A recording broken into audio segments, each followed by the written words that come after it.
guys, I'm Sai. Welcome to Ace Podcast Nation. On the channel we have podcast series, content and a variety of subjects including mental health, serial killers, films, TV, conspiracy theories, writing, music and more. Our shows are available in video format at youtube.com/acepodcastnation and audio at usual podcasting platforms. So today's show is another episode in our series, Unscripted Uncensored, episode number 3. No run-throughs, no scripts, just completely uncensored conversation. Could be fun. It is going to be a lot of fun. It'll make off the rails real quick, but they tend to be the most fun shows to do, to be fair. So today I'm joined by the founder and owner of Awayday Apparel, Mr. Allan Jones. Thanks for joining me, buddy. No worries, pleasure. It's going to be a good time. I'm still getting used to them. I am the ones where I haven't got all the questions written down and that. Like, I don't write down a script and stuff when I speak to people anyway. Yeah. I'll write down like the general questions, so if I get a bit lost, I can just refer back to it. You know me, son. I'll answer everything as truthfully as I can, protecting the innocent and all that.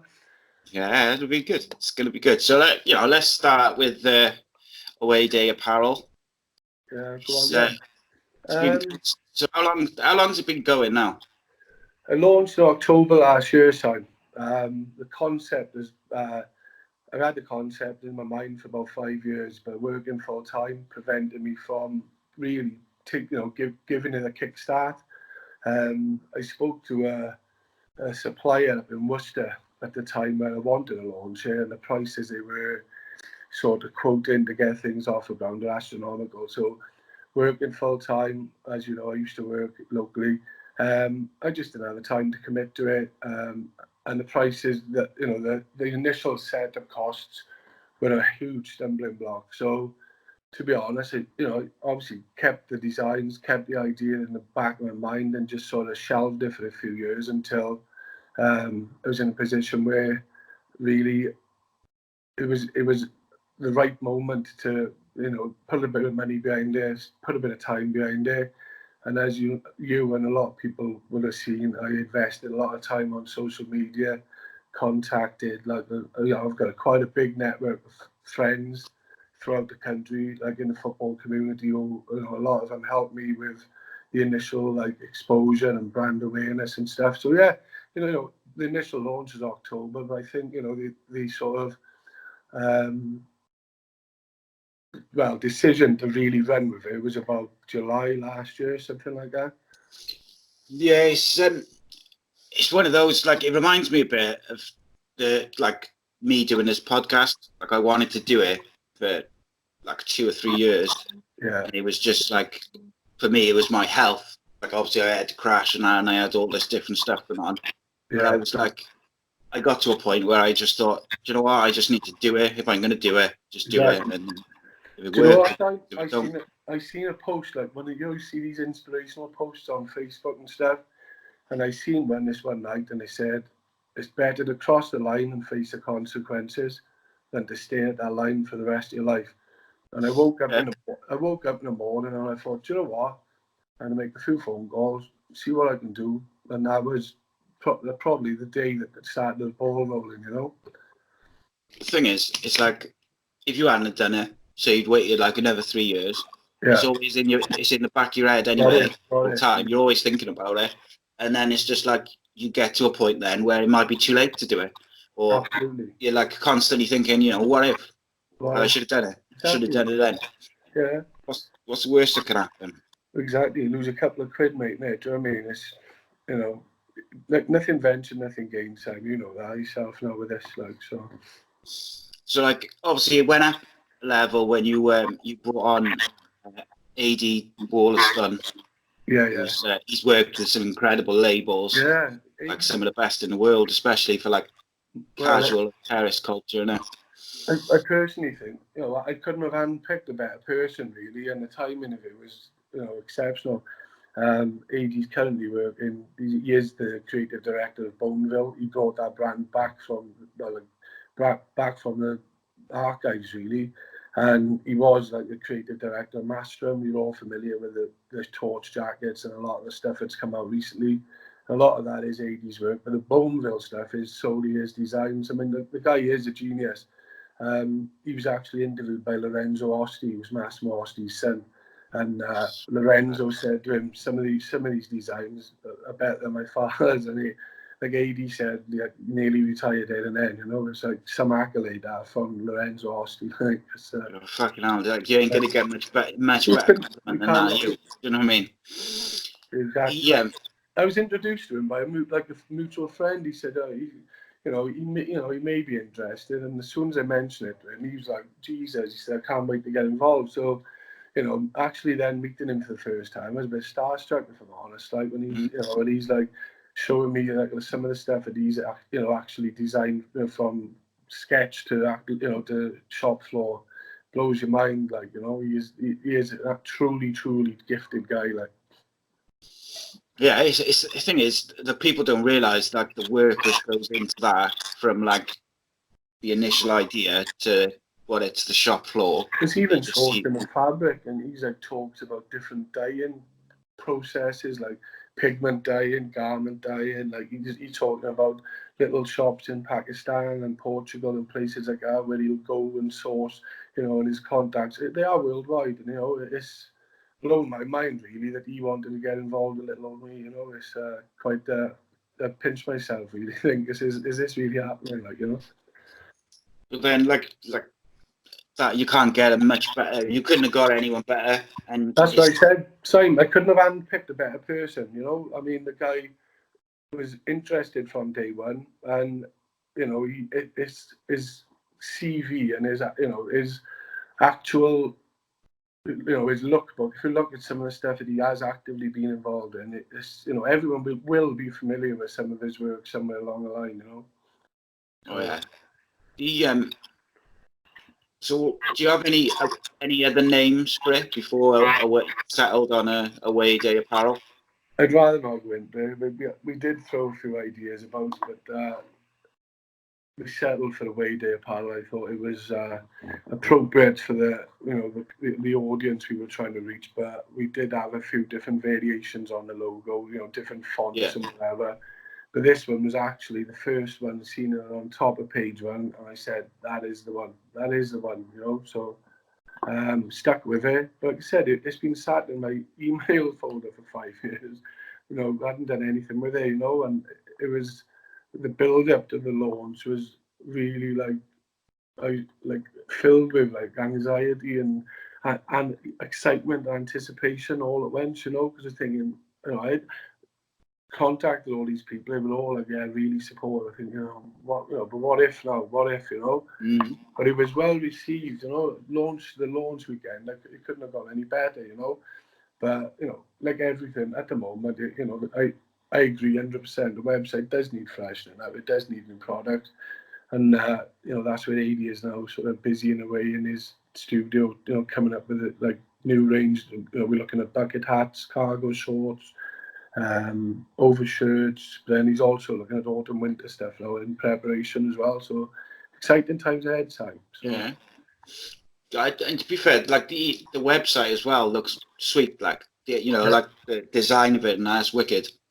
I was really impressed with it. That's what I thought. Just as a mate of mine, John Bryant, he supports our little rival football side down west, and he's actually a school teacher, and he's not very IT literate, so he was my guinea pig initially when I had the sort of beta version of the website. So I thought, well, if he can navigate his way around it, it's good to go. So that was simplistic. Yeah. That's what I wanted, Yeah, you don't want it to be too complicated, because people they switch off, don't they? Exactly, yeah.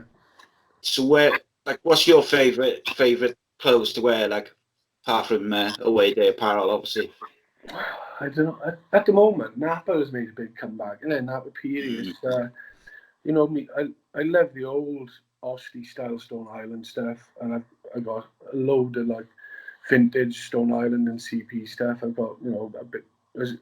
If you popped up, you'd see some collection here.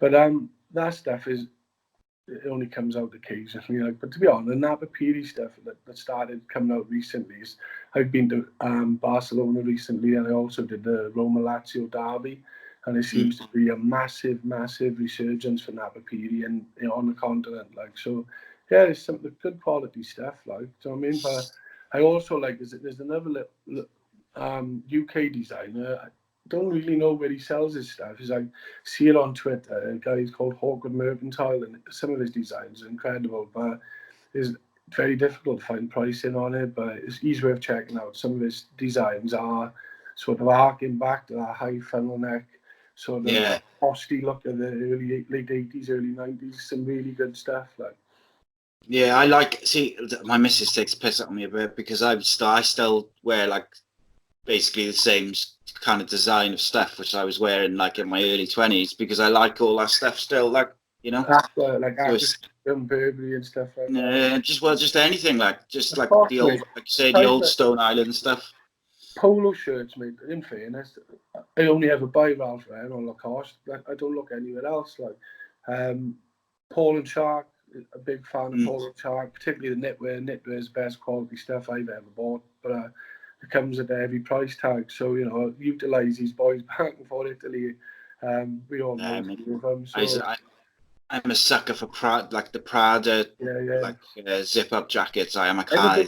I'm a bit bigger than you, Simon. I've never been a Prada guy. It's not made for big Welsh men, mate. It's made for smaller framed individuals like yourself. Do you know what I mean? Yeah. I remember when I first met my missus way back, 15, nearly 20 years ago now.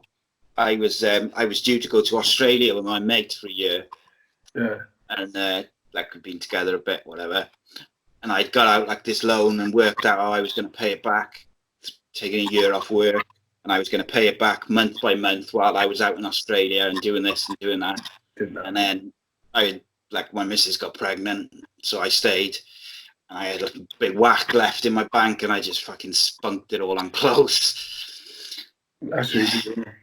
I just come back from recently now from Ukraine, and I had a nose in a Lacoste shop in Kiev, and the stuff over there, like we all walk into like a Lacoste shop over here, like McCarthy Glitter. They all pretty much a blueprint, and you know, the polos in there, you know. But there was loads of stuff over there I just simply hadn't seen anywhere else, including my recent trip to Barcelona. So, and they had big fat men sizes as well. So I spent more than I should have over there, really. But I bought some really nice Lacoste stuff when I was over there. It's timeless, like Ralph Lauren, made in fairness. It's good quality gear. Like, so. The thing is, when you go somewhere different and you go in the shops and you see stuff which you haven't seen like anywhere else or in the UK, it's difficult not to get in there. You know, no one. I'm not one for try and be one-upmanship. And I only want to, I want that because I haven't seen. You know what I mean? It's like, I know a lot of people will buy stuff only because they know no one else has got it. That's not my thing. If it fits me and it looks good and it's the right price, that'll do for me. Do you know what I mean? But I did particularly like a lot of this stuff in that Lacoste shop because, like I said, just hadn't seen it before. So. All right. So I fully expect to see Awayday Apparel taking off nicely over the next couple of years, mate. Hopefully, Si. So, you know, don't forget us when you mix in with the bigwigs in London. It's a slow burn at the moment, mate. I will be honest. Do you know what I mean? It's like you said. It takes time, buddy. Well, mate, you know, I'm not gonna dig out other brands, and I sort of pitch the pricing of my stuff, you know, just to come in under. You know, I'm not, you know, trying to like outdo anyone's business or anything. And like with AD getting involved, now we were looking at jackets and stuff, and I said, look, you know, we can't go from selling £25 t-shirts to £500 coats. Do you know what I mean? So you know, there's got to be a balance there, really, of what we're producing. So, in fairness, I'm good mates with the lads from Weekend Defender, and some of the stuff they've started producing, particularly the outerwear, is incredible value, like and good quality stuff, like so.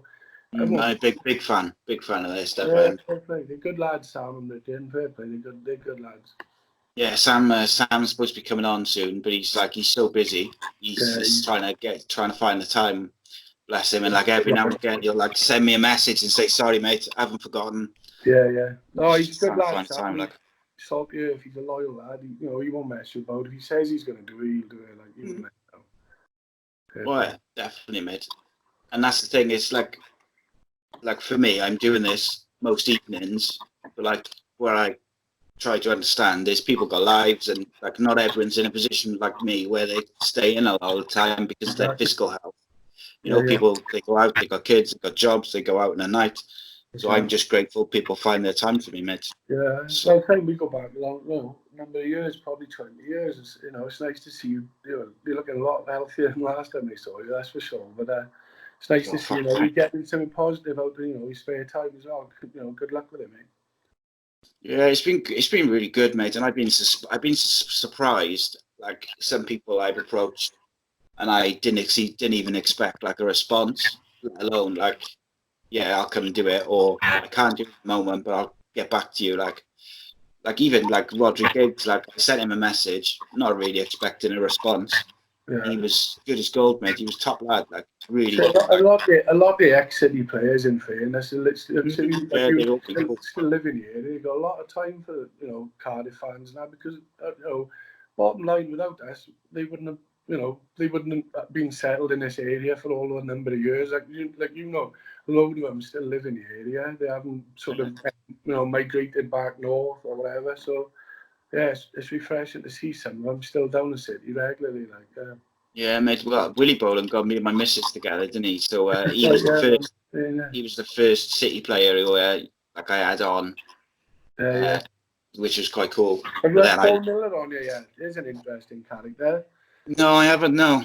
I will see if I can get hold of him for you. You got a story to tell. I can show you. So. Yeah, and that's the thing. Like at the moment, because I'm, I've only been doing it like 4 months and a bit. Yeah, I'm relying on either people I know or like a friend of a friend of a friend type thing. Yeah. And it's the only way to do it. Is just, and then if I get on with like a guest or whatever, I'll say, "Oh, do you know anyone?" Yeah. My way, and it's the only way to build up like a network or whatever and get people on. But it's good. So we're moving over from clothes. So we'll go on to music, one of my favourite subjects. And when I was speaking to Rodri Giggs the other day, so I'd done the first one, and like I was explaining to him that the Newcastle, fuck's sake, the Newport Stone Roses gig. Yeah, man. Yeah. I was just too young. It was like a couple of years before it, actually. And it's like legendary, innit? But like, so I was telling him about that, and then he was going on. He was telling me about like the Hacienda and all the gangs and that. Yeah, running it. I know you must have been to that. Did you, the Newport gig? I was there, mate. And ironically, the guy that took the photo was a really good mate of mine. And there's been a series of gigs in Caerphilly Castle over the last couple of weeks. I don't know if you've been aware of that. Yeah, I've seen him. I've practically seen him up there every night. And I'm like, "Where's my Ian Brown photo?" And he's like, "Oh, I promise you, I'm gonna." And in fairness, like I won't mention his name. He probably don't want it anyway. He said, he obviously took the photo, didn't realise what he actually had, what he'd captured. Remembered picking himself up off the floor outside the Newport Centre. Went home, and he said he literally had every music magazine ringing him the following day, and it was like 5-6 figure sums. Like he said, he could have retired that day just off the back of that one photograph. Like, so. It's mad, isn't it? But I'll tell you what, if we just skip back now, tell the people the story and what happened and that, just for the people who were and not aware. I can't remember what song it was, to be honest, but it was like, what year was it? What's it? Trying to think, man. 89, maybe. Is it something like that? No, it was later than that, definitely.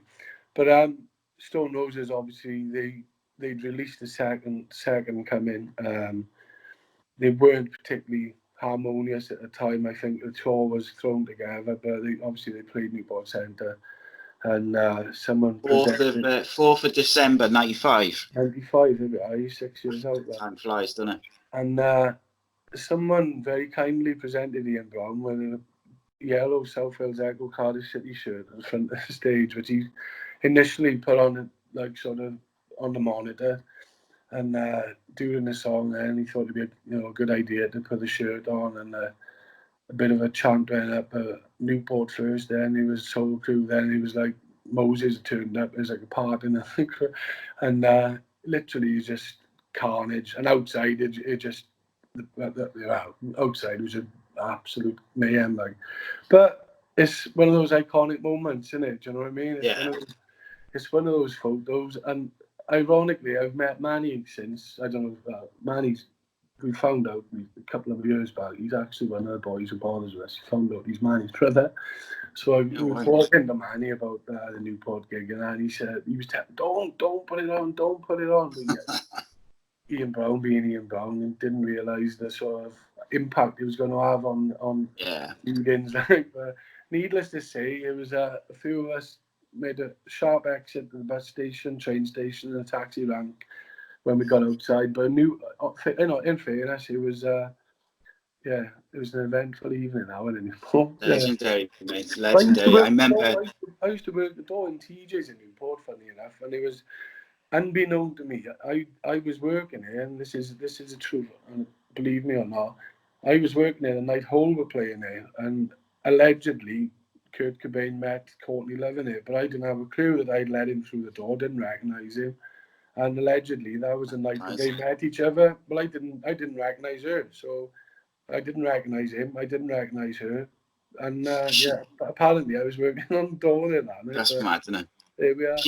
She won that. I don't think Hole weren't that big, were they really? Until not really. I think until she got together with him, really. I don't. Piggybacked on their success, really, didn't they? Yeah. But so from inside, it's like that cool country era though. Like all that time, like say I was working the door in Newport, and it was like the Phonics and Manics and Catatonia and all these bands. Like I'm quite friendly with a few of the, former band members. But for me, the best band to come out of South Wales at that time was the 60 Foot Dolls. And that one album, their first album, The Big Three, it still sounds as fresh now as it did when it was released. I don't know, some of your followers or listeners, whatever, they want to get their hands on it and have a listen, because it's still a banging album. Really, really good. And, they were sort of overlooked, really, by Welsh media because of their sort of offstage antics. But that album, Big Three, was an absolute classic. Yeah, and I think they, like you say, they're off the stage antics, and plus, like then the Manics and the Phonics and everything, mainstream, more mainstream, weren't they? That's exactly right. So, seeing as you mentioned the Manics, is Richie living in the Goa? Do you think he's dead? I think he's gone. But I admire what the boys have done. A good mate of mine was actually in school with James Ian Bradfield. He said he was a bit of a quirky character when he was in school. Like I won't say like odd or strange, but not just different. Do you know what I mean? But not in a weird way, not in an imposing way or weird way. He was just different, But I don't know if you know, but it's probably common. Like I say, it's common knowledge that all the royalties, they've still kept Richie's sort of share aside in the bank, open, and that's off the. Didn't have to do that, did they? Do you know what I mean? I think he's gone, mate. And let's be honest, he's been declared dead, haven't he? Yeah, I don't know. Mate. I'm pretty sure he has. So they didn't have to do that. Do you know what I mean? Fair play. And I don't know. It's sad, mate, isn't it? Because that was their height of. They were really. I'm trying to think who else. There's someone else. Then it was like a big breakthrough, and then it all goes terribly wrong for him. And it's like I think, well, you've slogged in these working halls and these little smoky venues all this time, and you get this massive break, and then you just can't cope with the fame and the pressure and everything goes with it, and it's tragic, but. Like you say, there's a magic number. Is it 27? Is it? It's like Amy Winehouse. Yeah, 27. It's strange. I don't. But like you say, mental health is as serious as physical health. And you've touched on a few of your podcasts. I mean, I've been through I went through a bad episode of mental health myself. And ironically, is the people who got me through it. I made a couple of friends from who were actually Swansea fans. Made some new friends from like Caerphilly area, but like people I thought would have been there for me haven't really bothered, and that. And it's like, I just think, so you've got to want to pick yourself back up, and you've got to, like, you have a down day and you look around, and if, like, a mate of mine the other day was saying, I've lost everything. I was like, well, what have you lost? And he's like, well, I owe the bank money. I said, that's just money, right? You've got a home, you've got a job, you still see your kids. You know what I mean? Look at what you've got, not what you've lost. And I think it's a good philosophy. That's the way I look at things now anyway, So Oh yeah, mate. I did a show with footy journalist Phil Brown, Irish fella. So I did a show with him on like depression and grief, because he came home to find his partner dead, like. And then he sort of, obviously, as you would, like, have issues after that with sort of drinking and addiction and that. Yeah. And I'd had a lot of issues over the years because I'd never dealt with certain things from when I was younger. And we done like an hour and a half of just talking about it. And we just, both of us just like emptied out everything on a podcast, like, and it was quite, he's quite highly strung, like he was a bit emotional at the point. Come off, you're exhausted, and you think, I was fucking knackered, mate. Yeah. You've got to offload it, do you know what I mean? But you know what, mate? I literally went upstairs. I was either going to burst into tears or just collapse and go to sleep. I just fell asleep. And I woke up the next day, and my phone, it just had loads of text messages and private messages on Twitter and Facebook. And like at that point, not even that many people had like listened to it and watched it. But just people saying, thank you for talking about it, or I'm struggling. They were telling me they're struggling. Exactly. We all know someone, who is, they say, how's things? Oh yeah, fine. But like the Gary Speed thing and all that, you know what I mean? There's no signs here whatsoever, and I just think, it's such a difficult thing to pick up, and all I think is surround yourself with people you have, close knit, half a dozen who you can, and don't be ashamed to confide in them. You know what I mean? Like, we're all too proud with men or whatever, but it's like, you've got to talk, man. You've got to talk. Like, spot on, mate. It's funny what you said about like the people who you thought would be there kind of weren't, and then you end up making new friends with the people who were there. And like I went through exactly the same thing. Like where I had my crash and my physical health sort of went completely tits up, and then I like stopped working, or I lost my job because of that. And all the people who I'd been close to for years, who I thought were my friends, like I haven't heard from them since. Exactly. Yeah. But whereas people who I was more acquaintances with at that time, really, like, they were turning up at my house and like, can we take the kids? Could you need any help? Does Becky need any help? And it's like, you learn. That's when you find who your real friends are, mate, in situations like that. Right. Yeah, it's one of them, mate. It doesn't matter what you like, how much money you got in the bank, how successful you are. Means nothing. I've had money, I've lost. Mental health can take anyone, mate, and they can take you quick as well. Before you know it, you can be in a really bad place. I don't know what you know about my situation. It's like, I'm not going to go into great detail because there's other people obviously directly involved in it. So I don't want to, what I will say is, I won't say a bad word about the person who made the decisions. Even now, I still love that person, and to this day, I don't know why, we're not together. But there we are. It's done. Whatever. I was thrown out of my own house 3 days before Christmas with nowhere to go, and it's like, it's 22nd December, and it's like I'm living in my van, like, and it's like reality hits in there. And there's like a former schoolmate. I don't know how we got wind of the fact that this had happened to me. And out of the blue, he just said, come and stay with me for a couple of months till we get sorted. And it's like bizarre, because we haven't probably spoken in 20 years. And it's like, I just didn't get my head. Still to this day, I don't know how. Firstly, he found out about it. And secondly, it's 3 days before Christmas, and him and his wife are accepting me in the family home and keeping me there for dinner. It's nuts.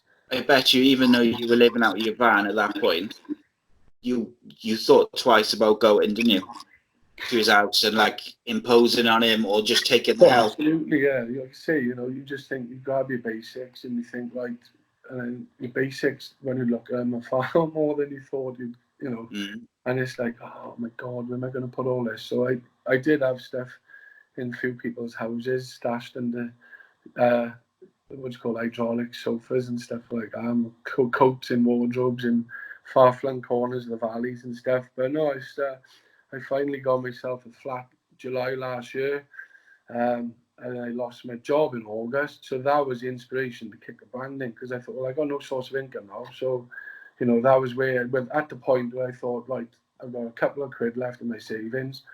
I've got to give this a go now, and see where it takes me. So. Yeah, good for you, mate. And I think it'll pay off for you, mate, as well. Even just by tell by the start of it with Awayday Apparel, you can just tell It's like funny, a bit of a buzz, and it's seeing people wearing it gives me like, makes me like warm. Do you know what I mean? It's like we were in Benidorm a couple of weeks ago, and they bumped into a load of lads from Swansea on the stag do, and my mate had a t-shirt on, and one of the lads from Swansea walked over. He said, "Oh, you know Allan, do you? One of Allan's mates?" And it was like, it's bringing people. It's mad how like.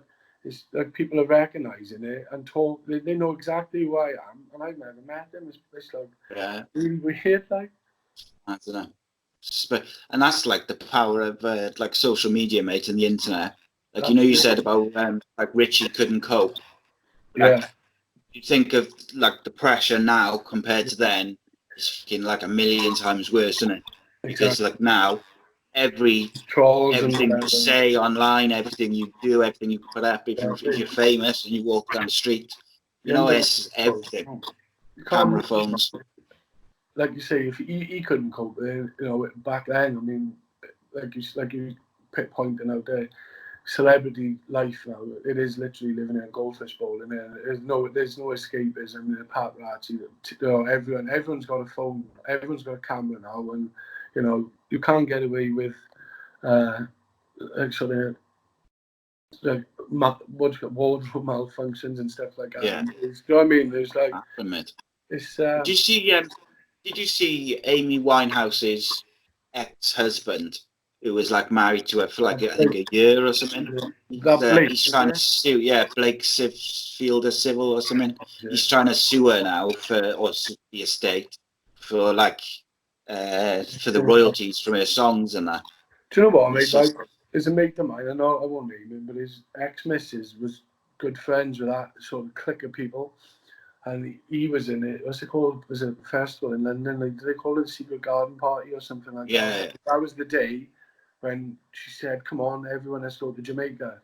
And he'd only just started his relationship with his now ex-girlfriend, and she's like, "Come on, Amy's gonna pay for us all to go to Jamaica." And he's like, "You're real?" And it was like my mate Dave Driscoll, the one who was doing all the promotions now in the castle and stuff like that. Yeah. But he had Amy down at Barfly when I was open a couple of years back.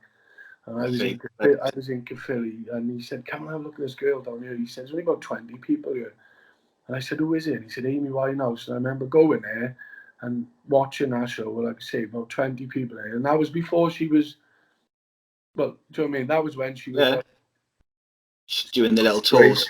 Straight on the level, and that made this amazing experience. But then, she got him the wrong crowd, man. It's obvious, isn't it? And, well, like in this interview with her husband, where he's on about like he's trying to get like a weekly allowance or whatever. He openly admits that he got her onto smack, like, and it's like, fucking hell. And then you're asking to take her money from her family, sort of thing. He's wrong, clearly. So, what sort of music do you listen to when you were growing up, mate? Do you know what, right?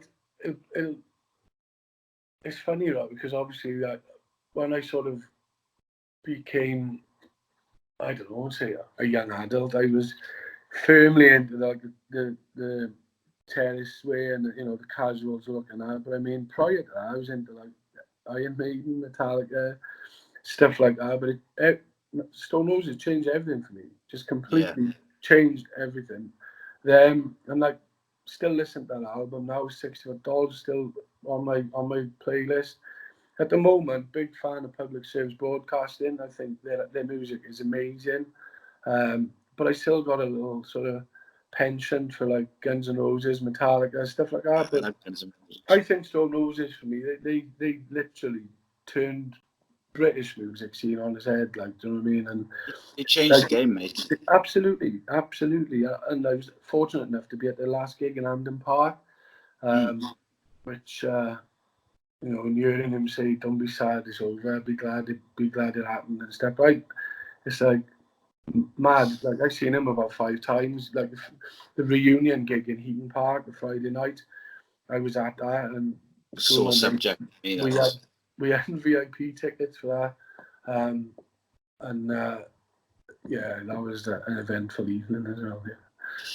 Yeah, so like. My favourite 3 bands of all time is Oasis, The Roses, and The Doors.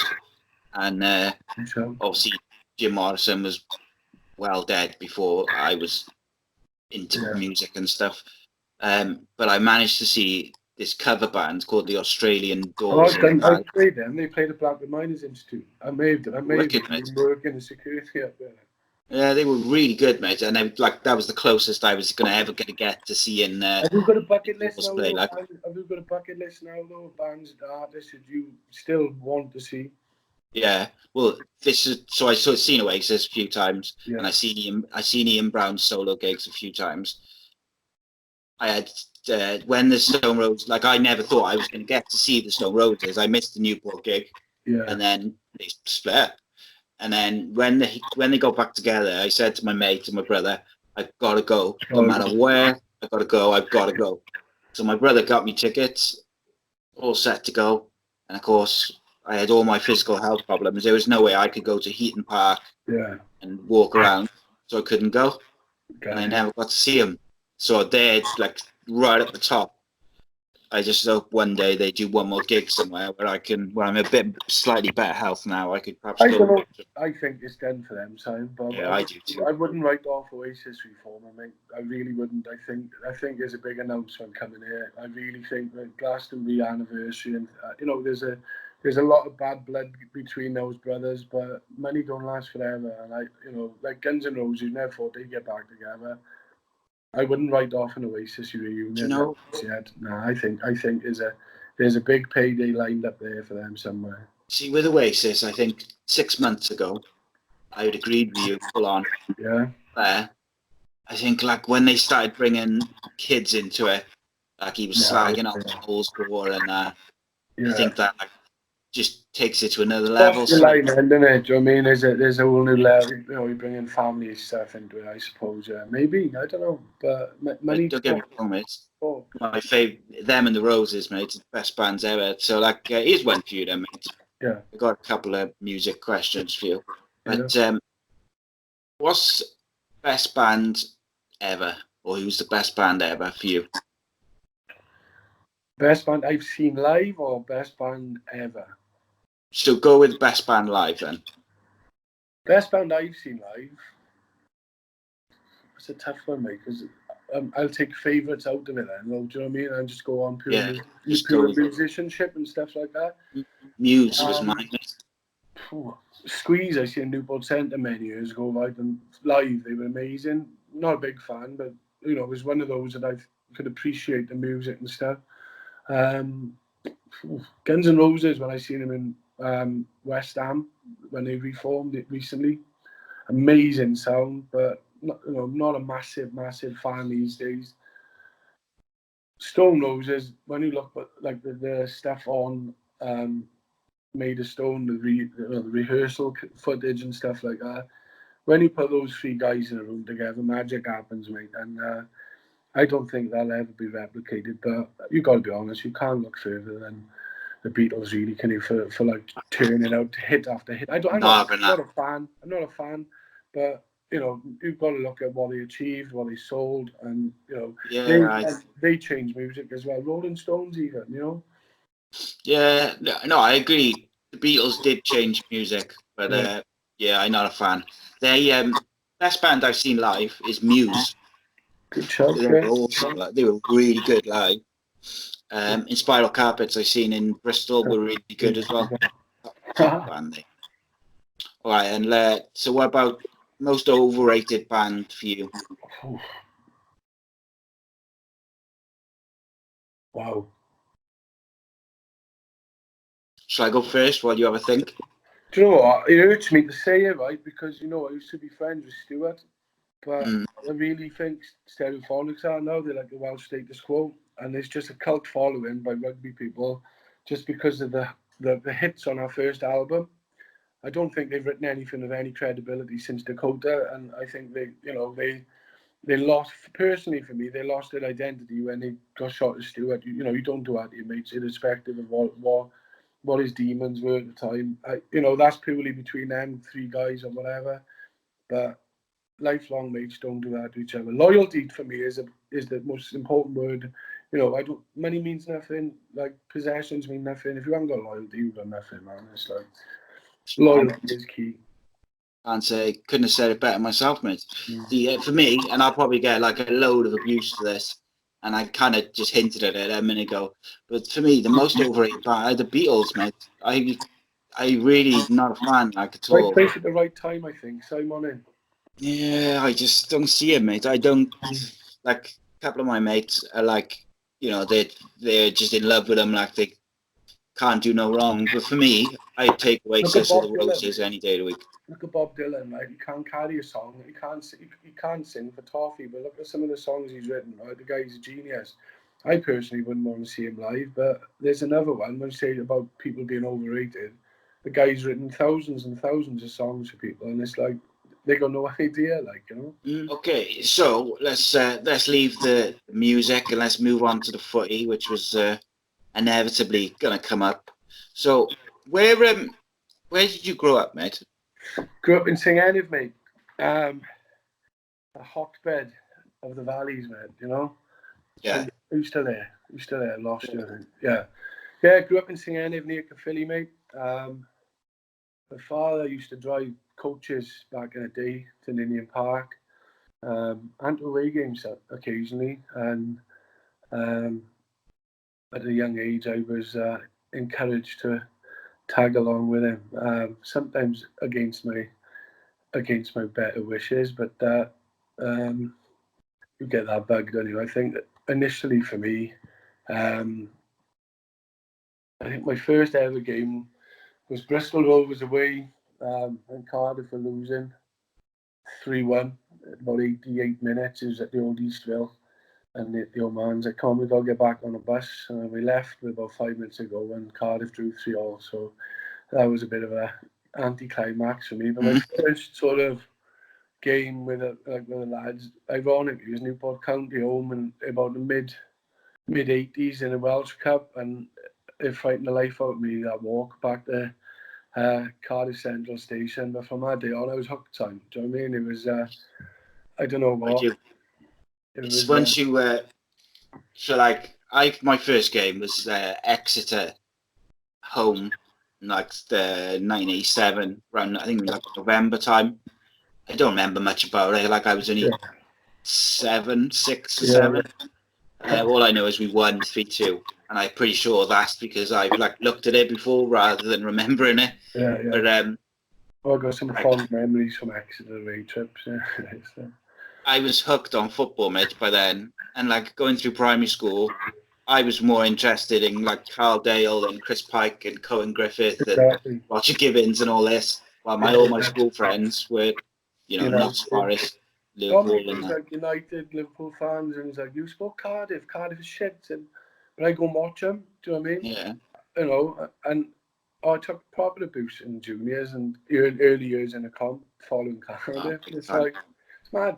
Now, like you say, it's gone full cycle now, and it's thankfully. Was you always like a football boy, or were you play rugby and watch rugby as well when you were younger? I never watched rugby, mate. Obviously, played at youth level and stuff like that. But I was a boxer when I was like up until I was 15. I boxed at quite a high level. Sort of tempted it, and I tried playing rugby, but I just didn't like it. And for me, it spoiled. Like, we had a good little crew, well, I say crew, probably wrong word to use, a close-knit group of lads from Sing anyway, and we just used to look forward to Saturday, all of us piling the back of a transit van up and down the country, or obviously down to Ninian Park.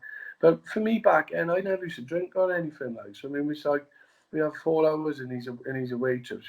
We'd be arguing before we leave St Square who's going to sit on the wheel arch and stuff like that in the van. Mm-hmm. Like when you look back now, like health and safety and stuff like that, they'd have a field day, you know. But that was football for me. That was like camaraderie and like even to a certain extent. No, I think football spoils a good weekend for me. Like I'd rather do a road trip with the boys and you know find a local pub and have a kick back and have a bit of grub and that. The amount of times I've gone away in Cardiff City over my weekend is you know exceptional. You know. Yeah, many a time Cardiff, like you have a good day. Especially the ones which always get me is if it's like a late kickoff and you've had a really good day, a couple of beers with the boys, Yeah. you're all catching up, you haven't seen people for ages, and then you go to the game and they get stuffed like 3-0 and it just takes the wind out of you. Like Exactly. I've had many of those. Like Peterborough was the worst for me. I think that was. we had a few games in Peterborough, wasn't it? With where it's like 4-0 after half time. Cruising. Fucking hell. Only Cardiff could do that. Exactly. But no, I was like, obviously going back before that, I remember going places like Barnet, Cambridge, and Gillingham, and all these places. And I'd love to go back to those places. And I think a lot of these stadiums these days are like, they've lost their identity and their character. Do you know what I mean? I personally don't like our new stadium. Ninian Park was a shithole there, but it was our shithole. And we made it what it was, you know. But like for me now, out of all these like new like stadiums, Rico Arena is probably my favourite that we've been to, you know. But people are like, why? And I don't know why. But out of all these, like, they're all the same, innit?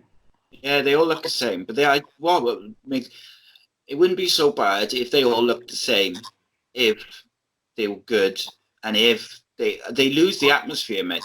The way they're built, the sound goes out of it. Whereas in Ninian Park, it's all so close. Intimidating and that. Yeah. Like you know, I've been. I wouldn't even count how many. But for me, probably the best atmospheric ground I've ever been was Bramall Lane. And they've not changed that too much. Do you know what I mean? I've been there a couple of times at Cardiff, and the noise generated in that place is exceptional. You know, it's a really, really, really good ground, like, you know. Best grounds are the ones though which are close, isn't it? Close to the pitch and that. Exactly. Yeah, we've had some fun here as well. Well, the worst thing Cardiff have done with the new stadium is they've moved like the most vocal part of their fan base to the opposite end of the away fans. I don't know what it is about the design. You lose that banter between the two fans. I don't know, man. I think there's something about the design of the stadium, mate. I really do, because I've been to away games with the away fans in the same position, and you can hear them. But do you know what I mean? I don't know. I don't know what can be done about it. I mean, you know, it's been mentioned that numerous times about moving them back. You know, the away fans. You know, it's not going to happen. South Wales Police they've got everything as they want it now down there. Do you know what I mean? It's like the derby and stuff like that. They talked the other day about a voucher exchange and stuff like that. Listen, don't anyone get fooled into travelling down there independently. They'll send all the. I know I didn't go in there and say anymore. So don't go there without the voucher. Yeah. So so obviously you were down Ninian Park then from like the early teenage years. You must have been down there earlier than that then, by the sounds of it, because mid-80s. Do you know what? When it sticks out for me was Aldershot. When I actually went to the away game. It was a season Aldershot went out to the Football League, right? And George Berry was playing for Aldershot, right? I don't know if you remember. He was Welsh international with a big throw. Paul Miller scored a worldie, right? It was similar to the goal he scored against Swansea. And they got chalked off because Aldershot went out to the Football League, right? And if you listen to the Cardiff fans now on certain people's forums, and I say, I was at that Aldershot game when we had the bucket collection. you'd swear we had a 40,000 crowd there. Do you know what I mean? There's about 800 there, and it's like I know I was there, like, but it's like people say, I was there. I won't take them out and say, oh, no, you weren't. Like, carry on, but it's for me.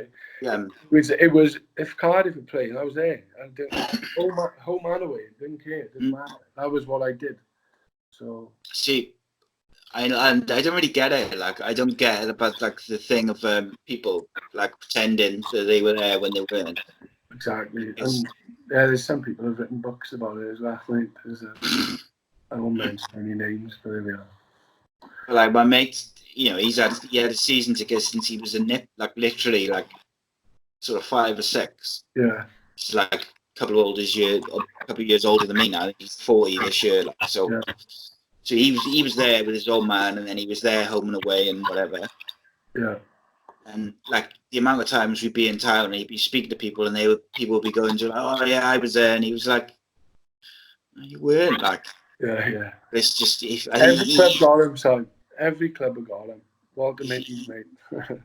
I find it funny, see, but he found it really frustrating. Yeah.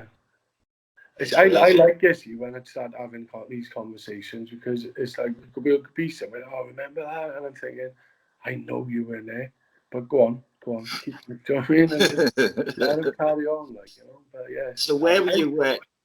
Go on. Go on, carry on. I was just going to say, where would you be in Ninian Park on a Saturday then?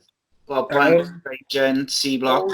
Always used to be in the Bob Bank, mate, near the gantry when I first started going there. But then I think it was the Middlesbrough FA Cup game. Obviously, the game before we played Man City and Blakey scored. I started working down there, didn't I, for the security, So I was then out in the rain in front of the Canton stand when I used to be popular. I think there was an incident. We played Swansea once at home, and there's an allegation that I opened the bolt to the gate at the front, and everyone charged the Swansea fans, but nothing was proven. So, for the benefit of the tape, it wasn't me. But no, make mind, you remember that, like, when a couple of them started playing down there, we used to get complimentary tickets in Block B in the grandstand. I sort of migrated over to Block A, and then Block A. I've been everywhere there, mate. But towards the end, when they put the roof on the Grange End, I loved it in there. I was like, yeah, I used to like it in the Grange End.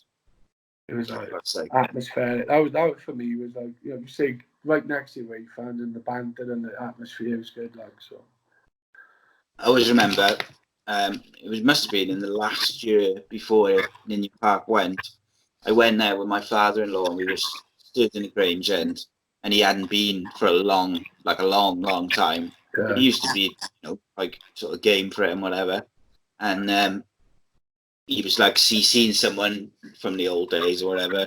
He was speaking to him, and he like patted him on the back to say, ta-ra, like, and you could see the guy's stab vest through his shirt, and that. It's just like fucking mental. Yeah, we had some occasions down there, to be honest. Yeah. I was going to ask you now. So, what was what's the maddest situation you found yourself in at the football? There's too many, mate. To be honest, I'm trying to think. Like, I remember once on a Friday night, Hull City turned up early doors in the car park, and we were like just sort of parking a car that turned around. It was like clattered few lads. Like, yeah, that was quite interesting. Obviously, the Millwall one's been well documented at home. It's mayhem, mate. That wasn't it? Man, Ajax was an interesting one pre-season. We had a long evening with them. Trying to think. For me, Lincoln was a good one for me, because I was working on security, and there's allegations that I used tear gas against the Luton fans. But for the benefit of the tape again, I'll get a solicitor involved, and I'll make sure this don't go any further. But no, they were being totally racist. One of the toughest guys I know works on a door in Cardiff, and I won't name the guy's name, but I said, let's just drag him out. So they had a few slaps and were thrown back over the fence into the Luton end, ironically. But then when they left the ground, that so-called black fella was stood in the middle of the Stoke Road waiting for them to walk past. And they weren't so vocal then either. So, yeah, that was quite funny. But no, away from home, mate, that Stoke one was the one. That was the end of it for Cardiff. For me, that was when I got arrested. If you see the video footage, how anyone got arrested from the quality of that footage is beyond a joke. So I think there was internal doings there. People were obviously identifying what people were wearing and must have been writing it down, because the quality of the video footage was certainly not good enough to get a conviction. But that for me was the end of Cardiff City. That was the end of it. As soon as that Stoke City game, it was game over for me. It changed it for me. It changed my outlook on it. Changed my my views on what I wanted to do on a Saturday. Being sat in the house for 3 years listening to it on BBC Radio Wales, sort of distances you from what's going on everywhere. But it changed me. It changed my attitude. It changed.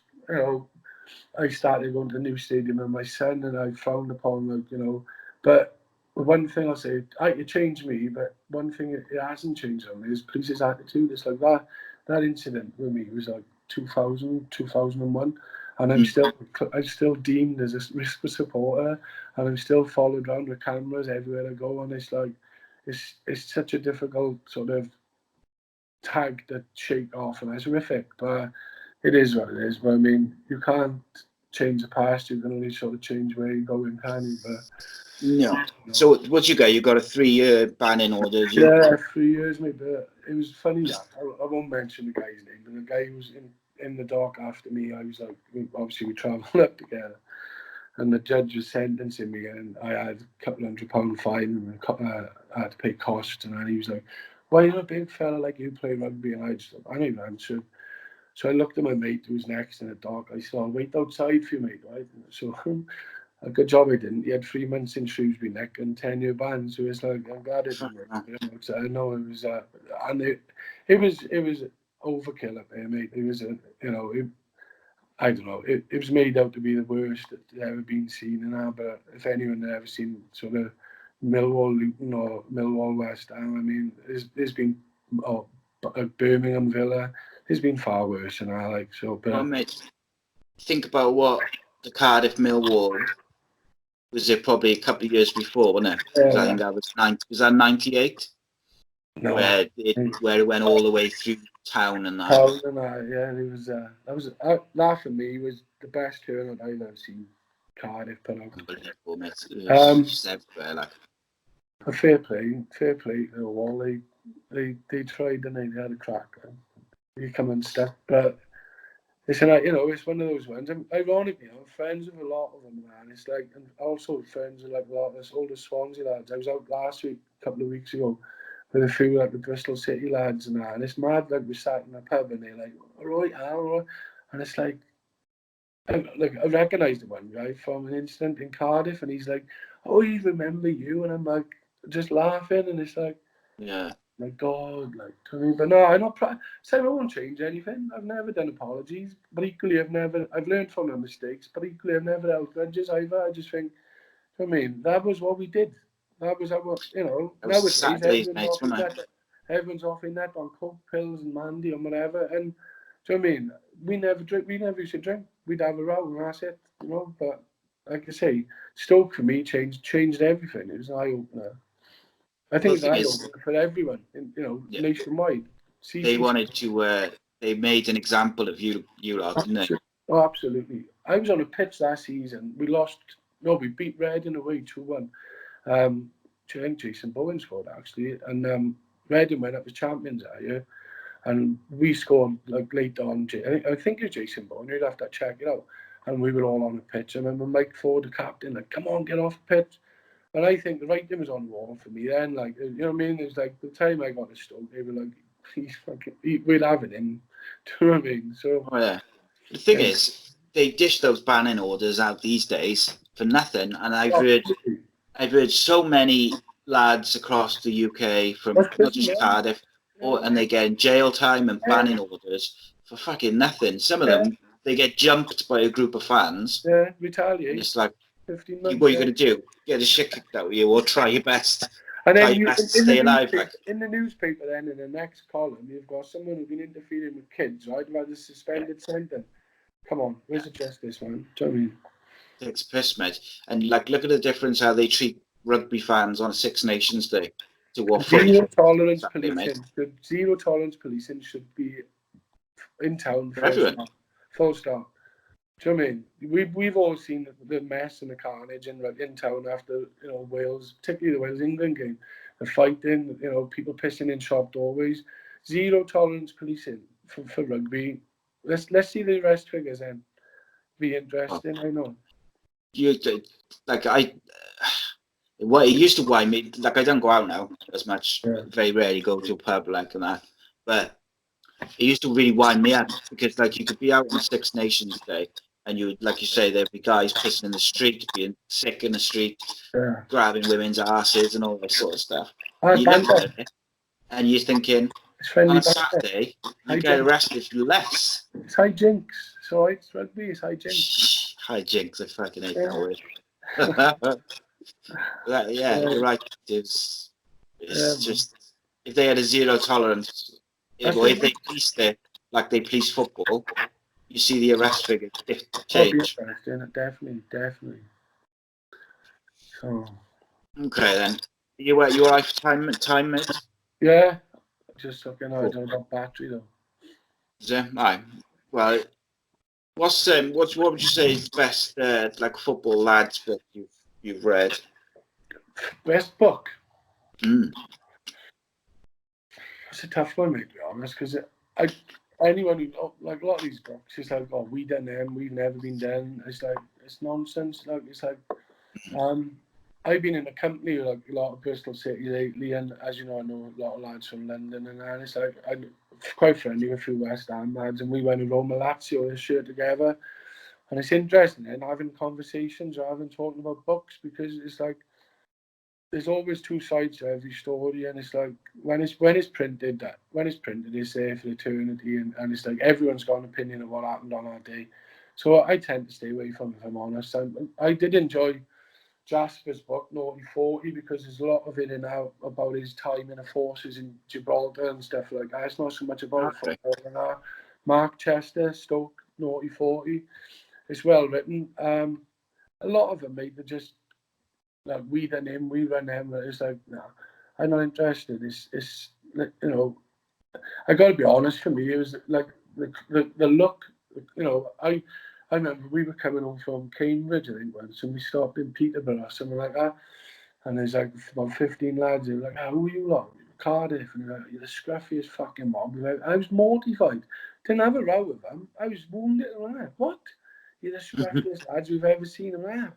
Oh, it's devastating. But it's like, now I'm too old for all that now. And it's like, when you look at the consequences now for like just even having an argument, it far outweighs, the Not worth it, mate. No, not at all. It's like, I was in Swansea on Saturday with went to Singleton Park to see Pete Tong, and warmly welcomed by a lot of Swansea lads down there, and they know who I am. They bought T-shirts off me. I've had a lot of support down there with the brand, a lot more than I have locally, actually. But it's nice. You know what I mean? Listen, we're arguing over postcode and colour of a shirt 90% of the time. Yeah, so I mean, I am gonna like it. I'm gonna love it. I'm not turning my allegiance, but I just think, I don't. I think hate is a strong word. Like, to hate someone, that's the first thing you think about in the morning. You want to get up and cause that person problems. I dislike a lot of people. I don't hate anyone, and certainly fans of other clubs. I mean, I just think, but that's maturity, Simon. I think that is what Stoke done to me. I just think, next time I do this, I'm in the prison. I've got 3 kids. Do you know what I mean? No, I'm not doing it, man. Yeah, and I think like it's cool as well. Like as you've got older, like all those guys who you might have been having a tear up with over the years. It's like a network of us now. It's like your mates now, isn't it? You know what I mean? It is funny because I've seen about obviously with the launch of the brand and the people I was contacting. I mean, it's fair to say I met them on numerous occasions in far less friendly situations, and they were more than happy to help me out with the brand. And it's like It's great. And I see him now. It's Jonesy, how's it going? It's like completely different attitude to what we would have had on the old Kent Road, or back in the day. Like, so is it? It's See, funny. one for the like the football lads books. What about the hooligan movies and films and that? Got a favourite? There's only one in there, to be honest. I mean, ID. the original film for me was sort of good. And the River Dirty Millwall was out around the same time. But then all these Green Street and like the Danny Dyer ones and all that. Mate, it's fantasy land, isn't it?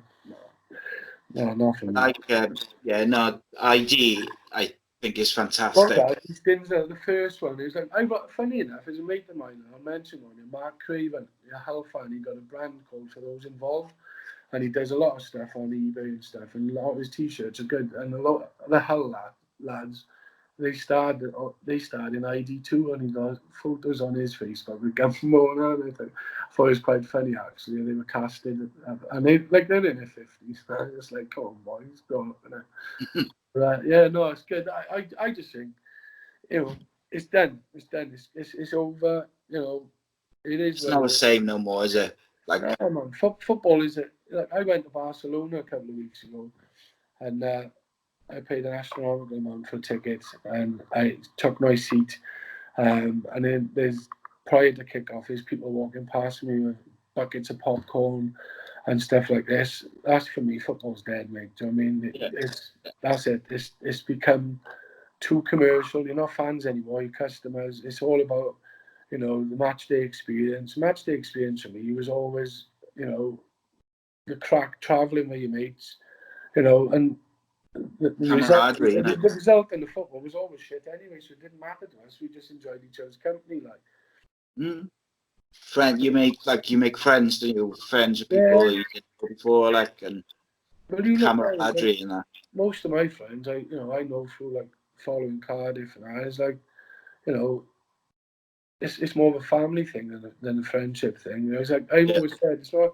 I've been in situations, Plymouth being one of them, and I won't go into it all. Someone's written it in the book, I expect, but we were heavily outnumbered, and I know the Plymouth lads involved, and I've always said from that day, it's not what's in front of you, it's what's behind you, and that is how I think about football, and I always have done, and I think about it in life now. It's like whatever challenges you face in there, who's with you? Do you know what I mean? It's don't worry about the challenges you face. Look who's with you, and you know what I mean. I think there's a lot of you hearing me saying things tonight now. It's like a bit philosophical and stuff like that.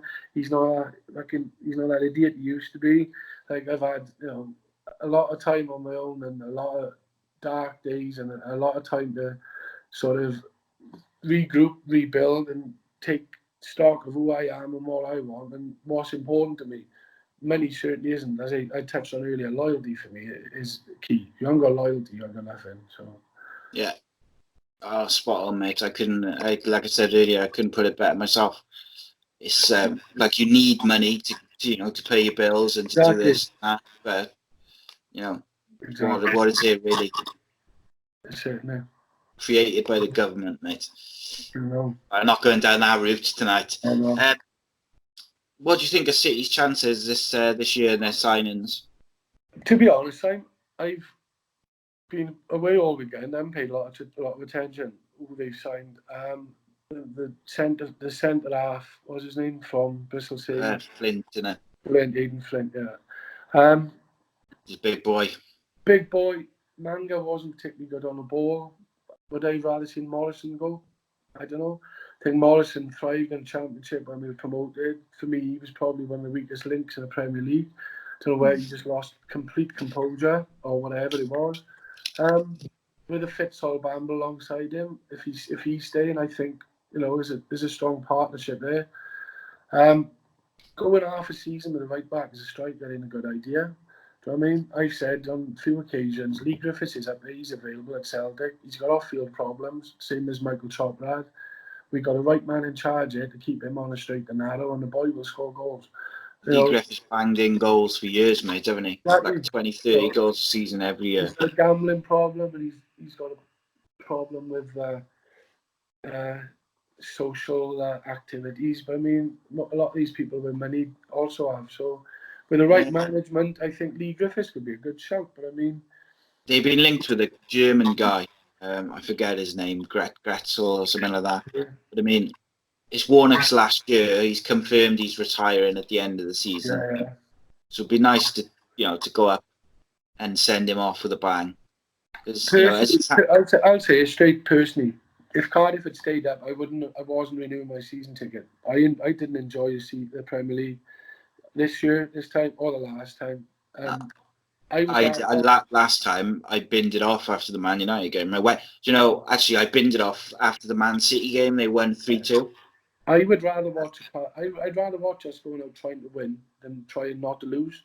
Yeah, That for me exactly. It's the one for me. It stuck out the first time round was Tottenham. We were like 88. Was it 88? 89th minute. Sandro scored and we lost 1-0. And it was like we didn't try all the way through the game. And he scored with a little back heel. And I thought we could have won that game if we tried what they are at us.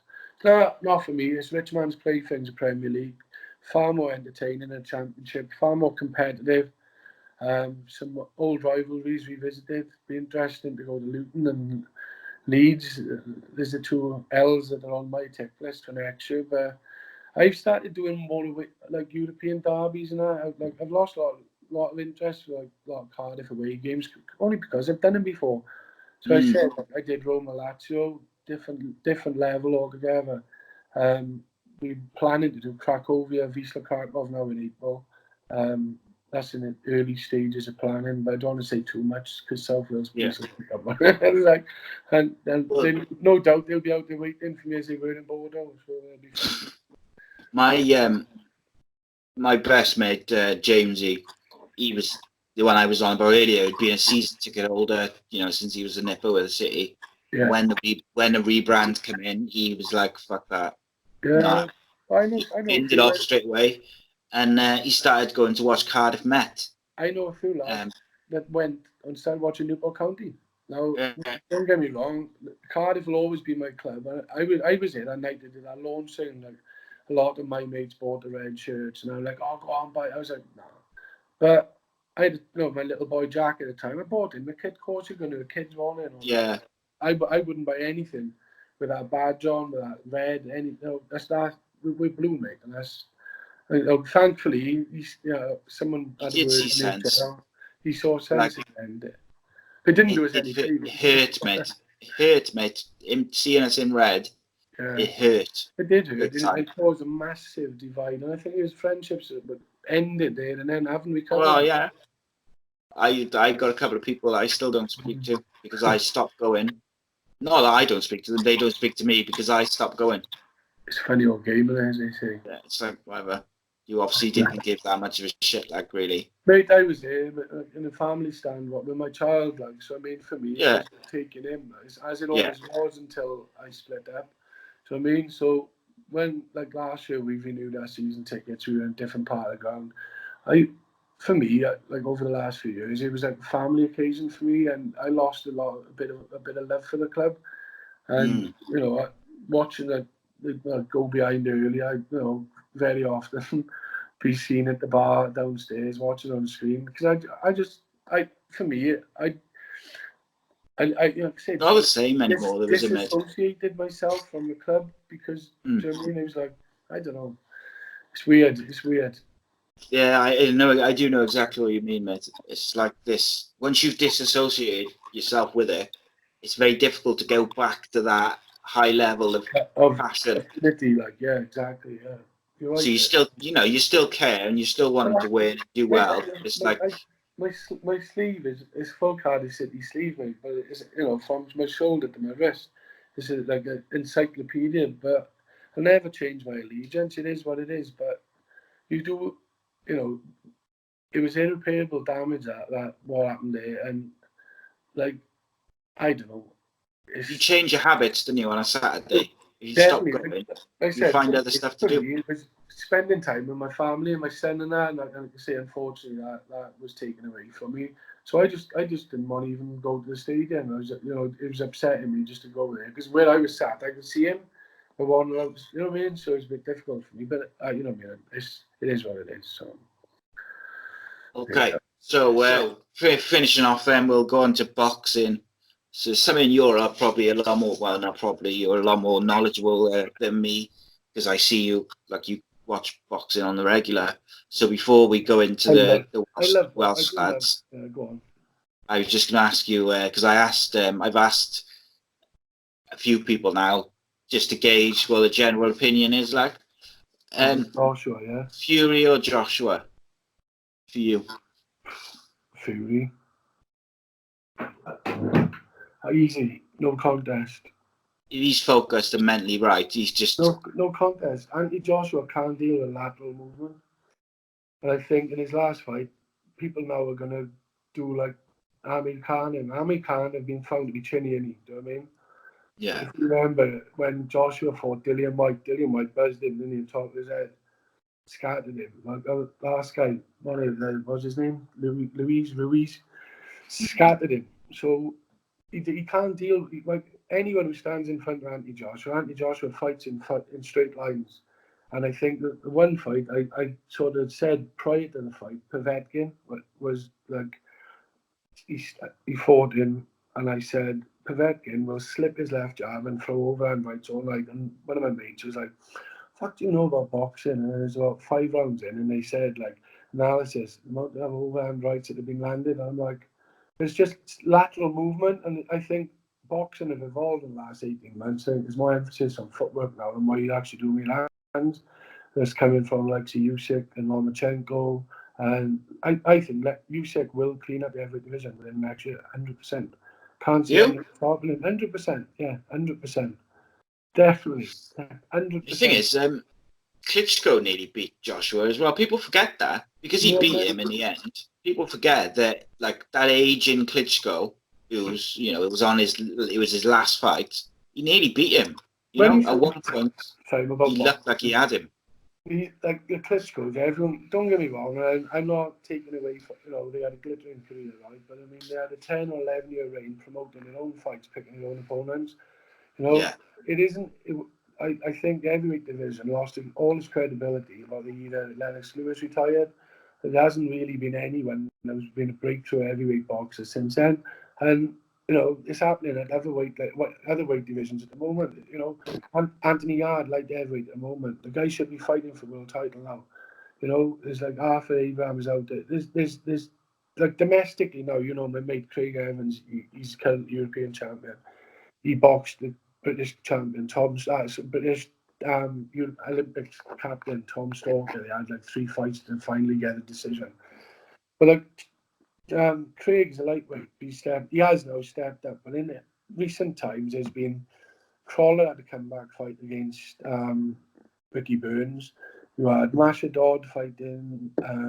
It was a whole raft of like lightweight bouts, and not once was Craig's name ever mentioned. And it's Eddie Hearn, like Craig's with Frank Warren, right? And for me, his boxing is.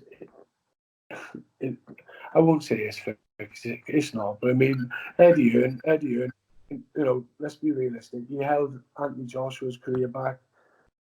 Josh Warrington only ever fought in Leeds. Eddie Hearn's job was to sell tickets. That's the fact. He's a promoter.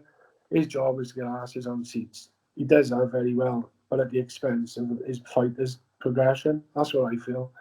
Do you think that if Craig was with Eddie Hearn, he would have had that shot?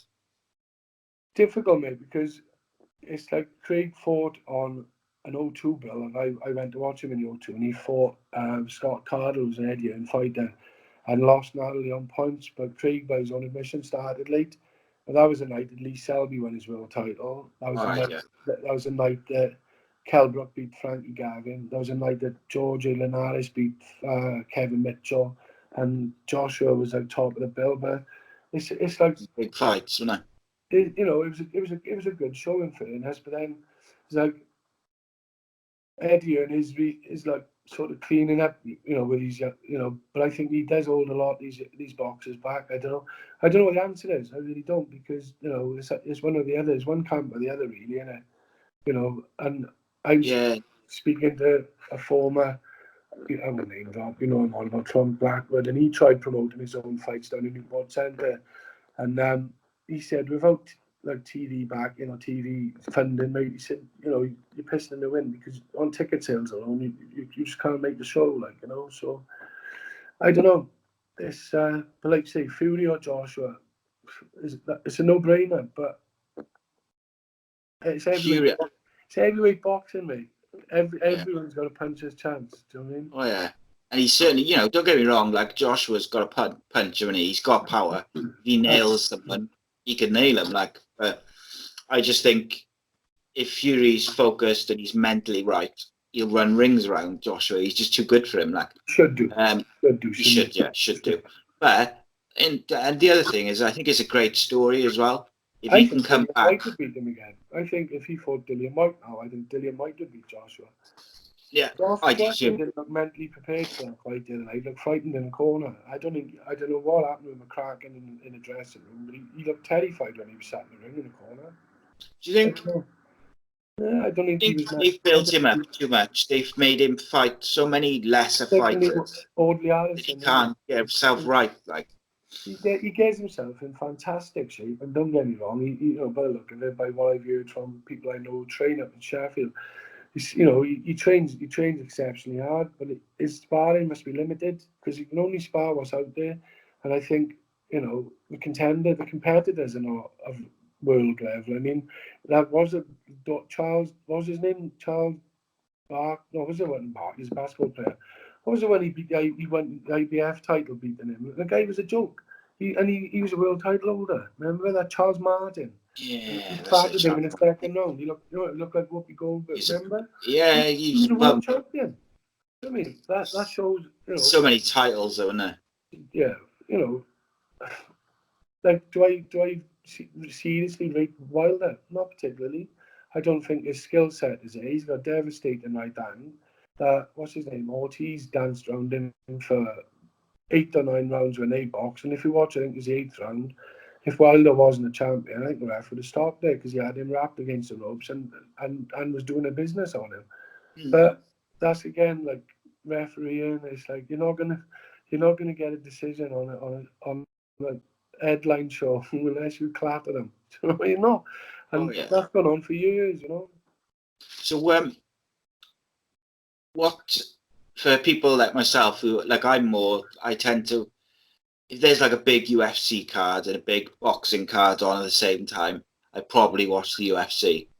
But I'll watch boxing if there's, you know, I'll watch boxing every Saturday if there's decent fights and that. But tell me some of the Welsh fighters. Yeah, I know Brett. Welsh boxers.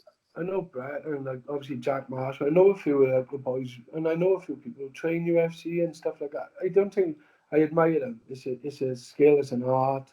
It is, you know, it's a dedicated sport, and I won't take anything away from you know what the guys are, you know, what they're doing. But I'm a firm boxing fan, and the skill set for me it's an art. It's not.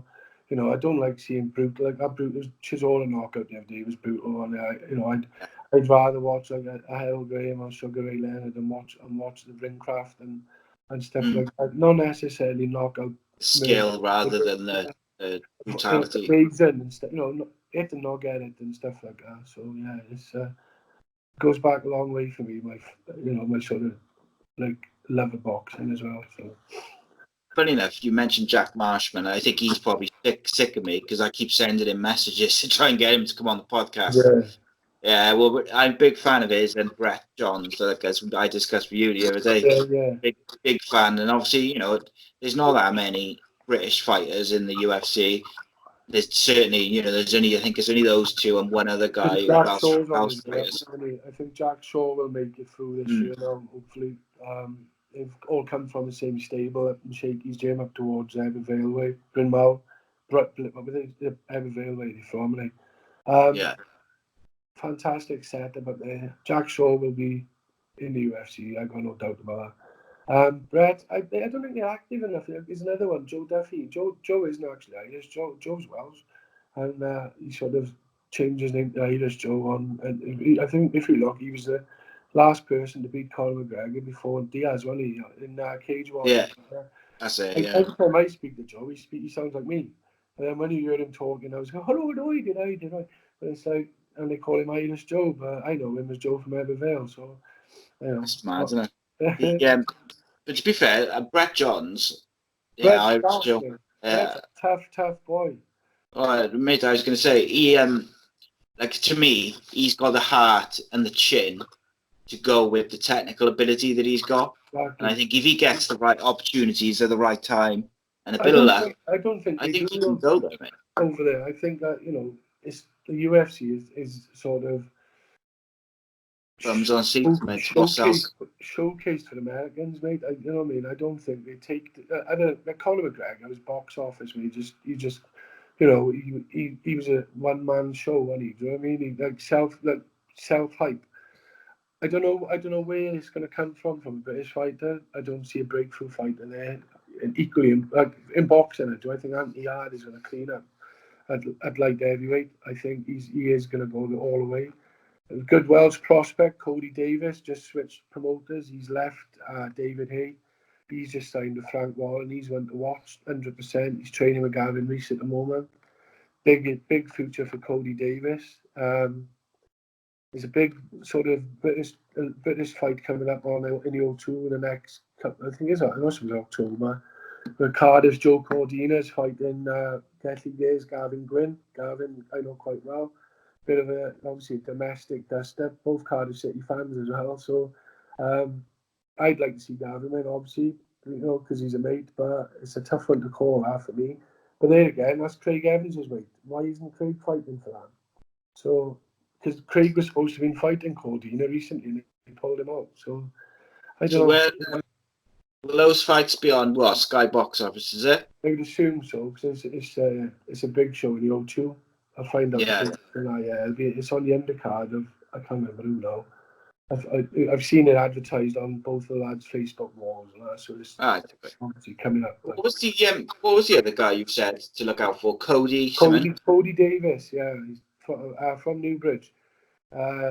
Best mates with Joe Calzaghe's son, actually. Boxed from a very early age. Was boxing heavyweight. Won the Welsh ABAs at heavyweight. I was with him the night Craig won his ABA. First time he won a European title in Cardiff. I was speaking to Cody, and he's like, "I'm going to turn pro as a heavyweight." And I think he's boxing kind of near super middle. And if you go on his Facebook and see the transformation in his physique, it's Gavin Rees has worked miracles with him. So, he's definitely one for the future. Cody Davis, he's unbeaten at the moment. Yeah, he's got a massive future. What? Does Joe Calzaghe's son fight? No, well, yeah. Joe Junior does, but I've never seen it.